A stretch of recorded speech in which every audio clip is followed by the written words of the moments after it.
everybody. It is Dean Z, and I am in my office because this is a very special episode. This is our very special 100th episode in particular. And Dustin wanted to think of something fun or different to do. And the fun thing that Dustin thought of was that I should read my own law school application and endure that mortification and humiliation on the internet. That seems great, right? Yeah. So that's what we're going to do. I had to dig this out. Thanks to the people in the registrar's office who found this long ago application. And let's get started. I will start by saying it's a very different sort of application than our modern 2025 application. We asked for much less information, in part, no doubt, because it all had to be typed in or handwritten in. So I'm looking at the form and I see that I did it all on a typewriter. And I can see I made a little mistake on one letter that I had to go back and correct. So that is old school, kids. So first page is just what's my name, where did I live, what were my parents' address. My mother was deceased at the time, and there was no way of noting that, so I just wrote it myself that she was deceased. And then they ask you racial identity, then where I went to high school, where I went to college, and I can remember this being a particularly, for me, agonizing part of the application process.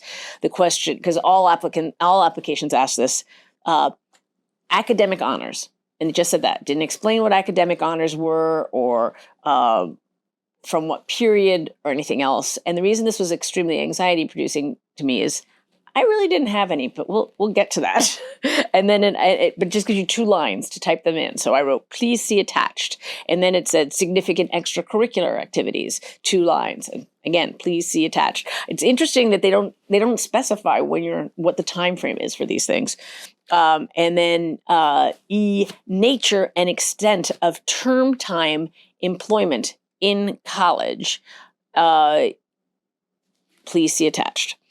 Then it asked about disciplinary action, and I'm happy to report to you all that I had none, and also that I had not been, let's see, what else did it ask there? Oh, yes, and if I'd ever been convicted of a crime, and the answer to that was no. And then it says, please provide a chronological record of your major activities since graduation from college. Just pause to note that I had graduated from college when I applied, but most people had not. Like most applicants at that time were coming straight from undergrad. So I thought that was a little interesting that they put it in those terms. They didn't say like, if you've graduated from college or anything like that. They just said, do it. So I thought that was interesting. And then, have you ever been enrolled in law school? And then the date that I took the LSAT. I guess the final thing they asked, and this was a Michigan thing, is when do you want to start? Because in Michigan, at the time, we had 1/4 of the class began in the summer. So I could say summer term start, fall term start, or no preference. And I went with fall term start. Okay, final thing they asked is, was I a Michigan resident? And the answer was no. Okay, now let's take a peek at what I submitted in lieu of a resume, which is what people do nowadays. So the academic honors part, I was really milking it, guys. I said that I was a cum laude graduate from college, which it was true, I was, but that was not a particular attainment, as I will discuss. They were pretty generous throwing that out, I guess. And then I was a member of something called Outstanding Young Women of America. I have no idea what this is. I am sure I wasn't lying. I don't remember it at all. Maybe it's something that you paid for. I really have no idea. And then mortifyingly, so that was it. It was like cum laude, and then this made-up organization.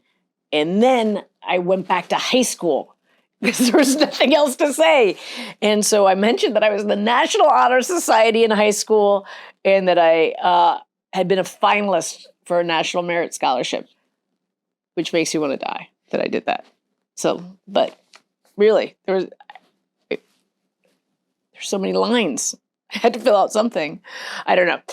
And then, all right, so significant extracurricular activities. I was, and then I had this little system where I noted what years in college I was involved in these things. So I said that I was in the UN club for 1 year, my first year. I was in the Spanish club for the second, third, and fourth year. I was dorm president in my second year. No recollection of that whatsoever. I assume it is true. It was a very small dorm, though, so I don't know that there are any duties that attach to that. That's like, it's just crazy. All right, anyway, and then that I was involved in peer counseling in my third year and on the residence council in my third year. I remember none of that, but I don't, and then I was not a member of any other groups or organizations during my entire time in college. And then nature and extent of term time employment in college. So get ready to have your mind blown, because this is some pretty prestigious stuff. I was a delicatessen clerk at an outfit called Mainline Meats. That's prestigious. I worked as a receptionist and legal secretary for a small law firm. I was a bookkeeper for a company. It was called Philadelphia Outdoor. It was like, it sold, what do you call them? Billboards. Sold billboards, billboard space, and I worked for them. And then I was a pharmacy technician in my senior year in college. And then I said the number of hours per week that I was doing these things, and it was like 10 hours, 7 hours, 4 hours, and 15 hours. So that's that. And then moving on to what have I done since graduation.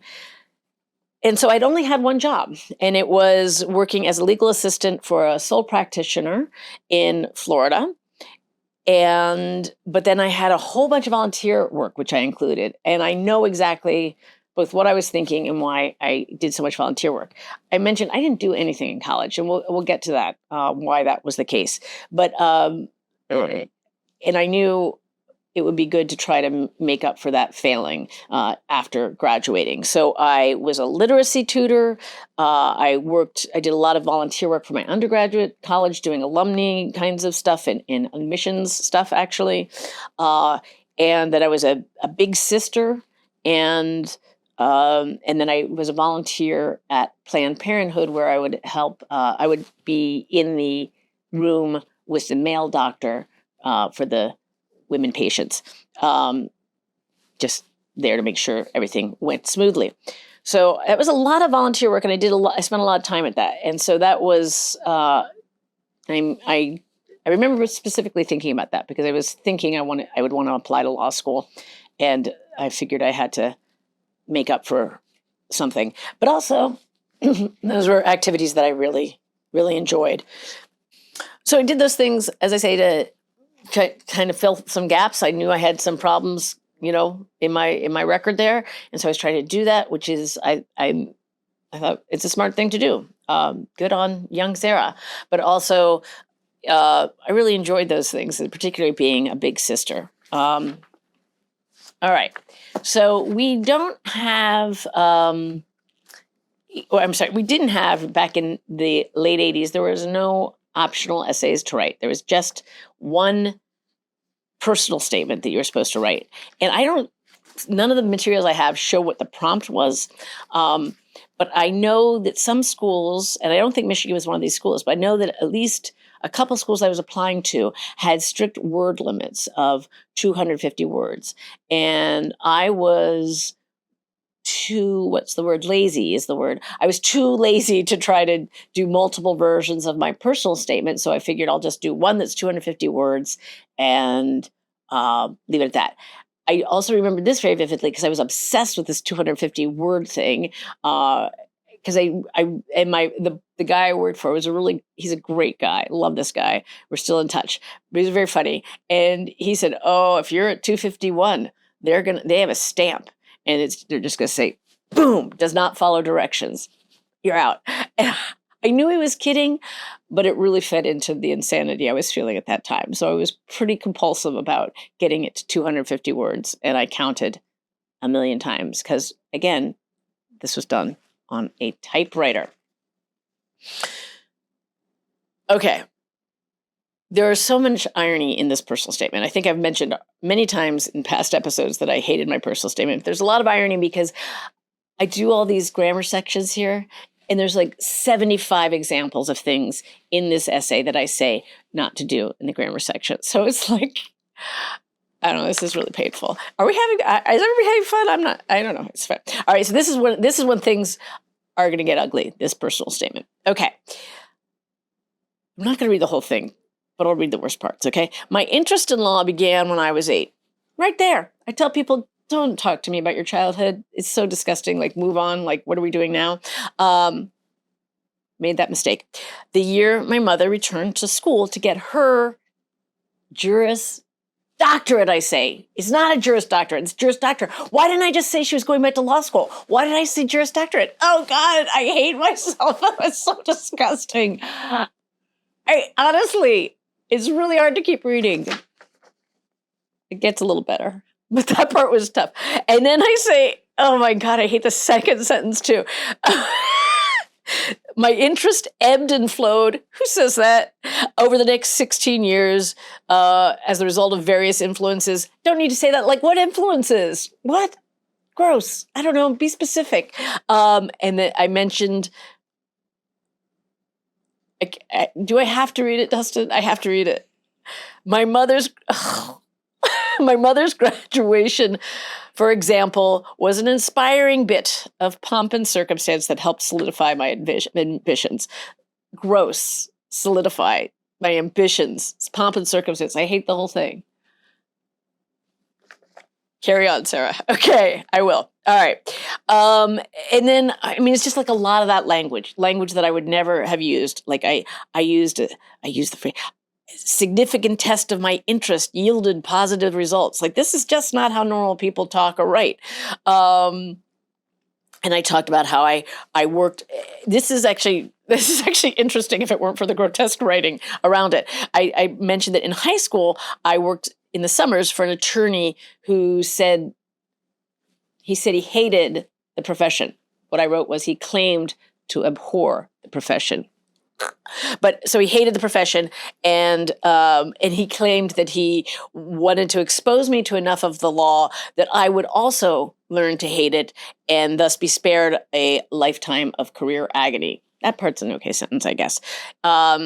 And I said he failed. I found myself caught up in the new world.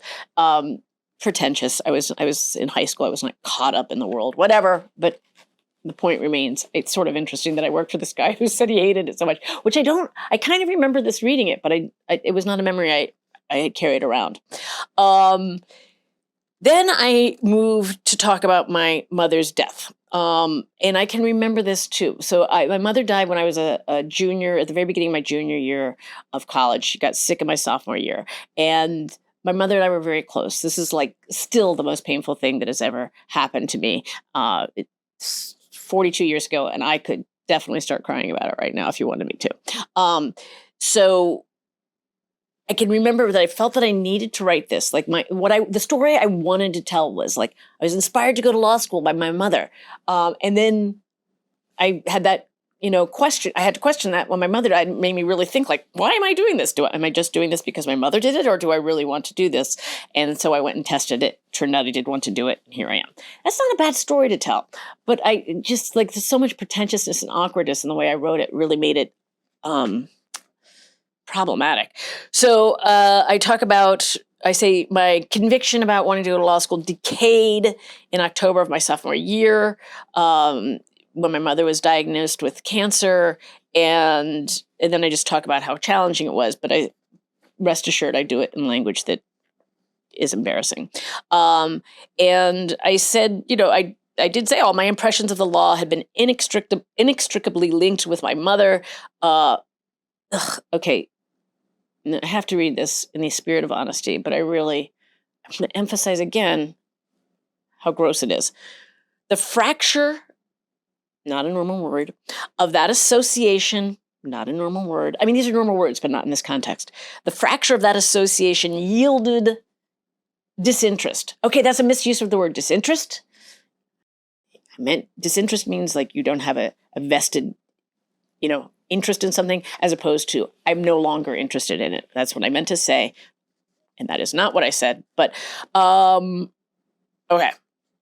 And then I say, and this is kind of a good sentence, so that's nice. When law school application time came, I ignored it. And I like that. That is like straight and to the point. If only the whole essay had been written that way. And so I decided, I talk about how I looked through job ads after college and decided I would apply to be a legal assistant despite my lack of formal training, because at the time, lots of legal assistants had certificates. Like because it was a much more, like there was a sort of a permanent job of legal assistant, as opposed to what is more common now, that you've got lots of people who do it for a couple of years and then go on to law school. At the time, there was like it was an infrastructure of people who were lawyers, people who were legal assistants, people who were legal secretaries. And now it's a little different. But so there was formal training for legal assistants. I didn't have it. And, but I applied for the jobs, and I got this job for a sole practitioner with a very small staff. And then I talk about how much I enjoy working for this sole practitioner. And I can remember early drafts of this. I sent an early draft of this to my best friend from college, who was like, you have told me a whole lot about your boss, and I know nothing about you. I was much more comfortable talking about how much I admired him than trying to extol my own virtues. And I think that is a very, very common feeling that people have when they're writing, and I have a lot of sympathy for it. So this, I managed to squish it down to about one paragraph about how much I like working for him. But I just want to also note that we've been through, this is like one page of my essay so far. We've been through a lot of things. We've been through, I was 8, and then my mom got sick. Then my mom died, and I didn't know what to do. And so then I got a job, and then we talked about that job. And so that's like a lot of topics in one page. And again, I'll just, tell you that the writing is quite stilted. I talk in here about the ways I have grown in this job, like about how I can write my own correspondence without any guidance. And I've learned how to do legal research and so on and so forth. It is not the most interesting essay you will ever read. But that paragraph at least is sort of down to earth and, telling something sensible. And then I have a completely, it's a largely incomprehensible essay, paragraph rather, about, sort of my belief in the law as a force for good in the world. And I talk about how I really admire my boss because, we have 190 clients. It's one person. He has to sometimes turn away clients that are lucrative, that would have been lucrative because he just doesn't have time. But I say, but he nonetheless always has time for, the Haitian client with recurring immigration troubles, or the French architect who can't pay his bill but has an idea for a fascinating urban renewal project in Miami, and he needs legal assistance. And so that's pretty good, I guess. But it's poorly written. And then I just take a complete left turn and start talking about how I've made this extensive commitment to volunteering. And I talk about that, and I tell a kind of cute little vignette about my little sister, Thesha. And that's nice. But again, it's not really telling you. It's like just so incoherent. Like I jump from topic to topic. I really did not have a vision of what do I want them to think about me. And I didn't, or I had 50 answers to that question. I wanted you to think 50 things about me, and I tried to get them all in there. So it's like jumping from topic to topic to topic. And then the worst part of it is at the end, I'm trying to make a connection between the commitment I have to my little sister, being the same commitment I have to the legal profession. That makes no sense. And then I quote Judge Learned Hand, who I don't even know where I heard about Learned Hand. He is a judge who is famous for various reasons, not the least of which is his name is Learned Hand, which I think really captures the imagination, certainly captured mine. And I quoted him saying something about a unity between citizens. And I don't know, you guys, like that was ridiculous. I don't even know where I found that quote. I probably looked up quotes by Learned Hand or something like that. So I feel like this is where we're in the loopers part of this A to Z episode. I don't know how many of you have seen Loopers. It's one of those time travel movies. And, if you do one thing and then something changes and then everything's different and you can't go back, whatever. It's so confusing. But the Loopers thing is, if I were reading this application today, I would not admit that person. And because I'd be like, their inside of their brain is a mess. And yet, if that happened, I wouldn't have come to law school. I wouldn't have this job, and I wouldn't be in the position to make a decision. It's all very confusing, you see? But yeah, I mean, I don't know. I hope that illustrates something useful to you. Don't do what I did. Okay, and now we are at the part of the sort of the metrics part, where this is the CAS report that you get from the Law School Admissions Council, and it's very similar to what it is today. It has a lot of data on here about my undergraduate alma mater, so which was Bryn Mawr. I think I've already said that, and it shows my across the 4 years that I attended my deeply unimpressive GPA. I started with a 3.42 in my first year, and then I dipped to a 3.33 in my second year. That was the year my mother got sick, though. And then the year she died, I somehow went up to a 3.67. And then my senior year, I went back down to a 3.44. So my overall cumulative GPA was a 3.45. Interesting thing about this, though, so that's not like the worst GPA in the world at all, but it's not an impressive one. I will note, though, the GPA college mean at the time, LSAC gives us information about for the 3 years surrounding the period of your graduation, the people who applied to law school during that graduation period, what is their mean GPA? And it usually corresponds pretty closely to the GPA of the school overall. So that number, though, is a 3.19 at Bryn Mawr for a graduate of the class of 1986. I looked it up, and today that number is a 3.55. So that, ladies and gentlemen, is great inflation in a nutshell. So so even though 3.45 was not a great GPA at the time, it's better than I thought, because I guess it was a pretty strict curve, or the grades were pretty hard, so which I was not aware of. I have the LSAT on here. The scale was different. So now the scale that you can get for your LSAT is a 120 is the lowest score and a 180 is the highest score. At the time I took it, the scale was 10 to 48. And they changed it just a couple of years, I think. I think they might have changed it while I was in law school for various technical reasons. So my LSAT score will mean nothing to those of you who know the LSATs of today. Let me just say I did well on the LSAT. I was in the 99th percentile.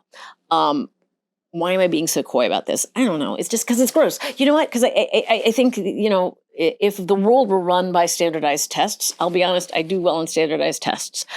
I'd be running the world maybe if the world was run by standardized tests. However, it is not.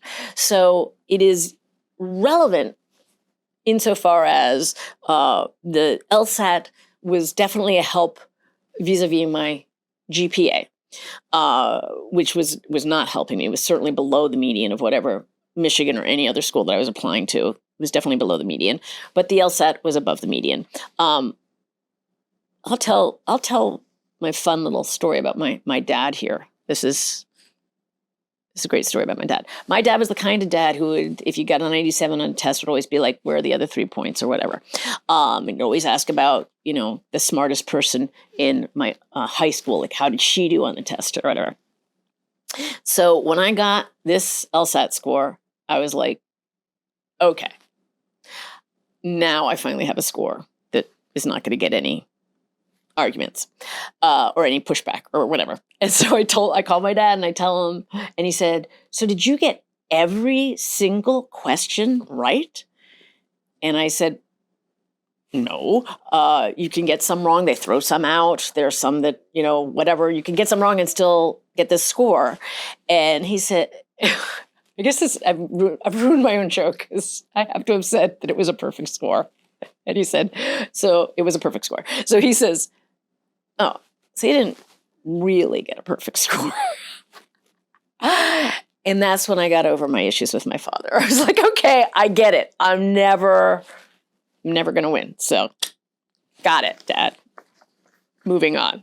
Not going to worry about the scores anymore. All right, so we have a handwritten LSAT writing sample. And I got to tell you, the thing that strikes me most about this is I used to have legible handwriting. I don't anymore. It's completely illegible. But this was pretty easy to read. And I did a pretty good job. I can remember actually, I know that there's this sense among applicants that no one ever looks at the LSAT writing sample. That's wrong. And in fact, it's definitely increasing people's interest in the LSAT writing sample because of AI. So it's a good sort of baseline on someone's writing skills. But I took it very seriously because I don't know. I didn't know anything. And I certainly wasn't cynical about people aren't going to be reading this. And I can remember putting a lot of practice into trying these topics. And I did a not bad job. Here we have my transcript. It is, the details of it. I will say that in the spring of 1984, I got a 2.3 in a Spanish literature class. So not great. That was my worst grade. Mostly I had a bunch of 3.0s and 3.3s, and then the occasional 4.0 when I was, putting effort into it, I guess. And then the letters of rec. And I have a letter of rec from a professor, which is the shortest letter of rec you've ever seen in your life. It's 2 paragraphs, and it says, nothing much. And then 2 letters from my full-time employer, the lawyer I worked for, and then another lawyer that was on the same floor as we were, who I sometimes worked for part-time. And they both wrote me nice letters, but still really brief. I think it was, I feel like at the time, people maybe didn't take letters of rec as seriously, which is sort of strange. I feel like in one way they had a greater role at the time than they do today. But whatever, my letters weren't blowing the doors off of anything. So there you are. That is my entire law school application. And the main problem was the writing. I think I really would have benefited from a school that had optional essays. I think with a directed prompt, I would have done a much better job. Although I don't think I would have been able to resist using the ridiculous vocabulary that I felt for some reason was appropriate.